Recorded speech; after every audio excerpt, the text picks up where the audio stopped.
Let's take a look at Matsyasana, fish pose, which is both a backward bend as well as a partial inversion.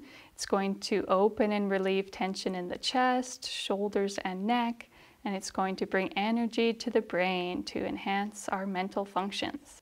So we start this pose in a supine position, and we're going to place our palms face down on the floor so that we're sitting on the tops of our hands. So the hands go underneath the sit bones, the legs are parallel, and the shoulders are away from the ears. To enter the pose, we want to press our sit bones into our hands and our hands into the floor. As we press through the forearms and elbows, we'll inhale and lift the chest upward, so it's really the highest body part in this pose. And we want to rest very little weight on the back corner of our head. So we don't want to be on the crown of the head. That will cause the neck to jackknife. It can overly compress our cervical discs and also cut off the energy flow to the brain. So let's keep the neck nice and long in this pose. Very little weight rests there. Most of our weight's going to be in the arms, through the legs as they lengthen. And we're opening the abdomen, the chest.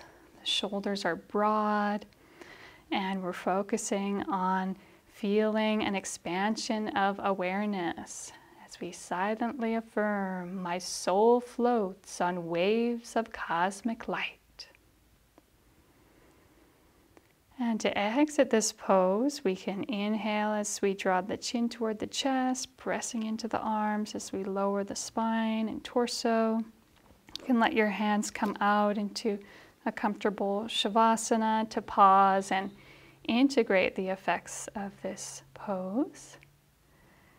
And we'd like to show you some variations. So if you have long arms and your hands actually reach further down than your sit bones, you might need to bend the elbows, and then when you come up into the pose, you can walk those elbows in so they become shoulder distance apart. Great. And then when you come out, you just release down.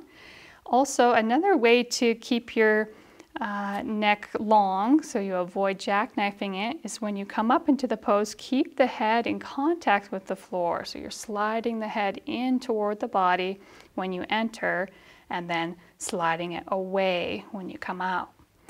Now, if you come up into the pose quite high, you might need to place a blanket underneath the crown of the head. So those of you who can really bring your spine into that deep extension might need a little bit more support to bring the floor up underneath you. And then when you come out, you can rest your head on that prop.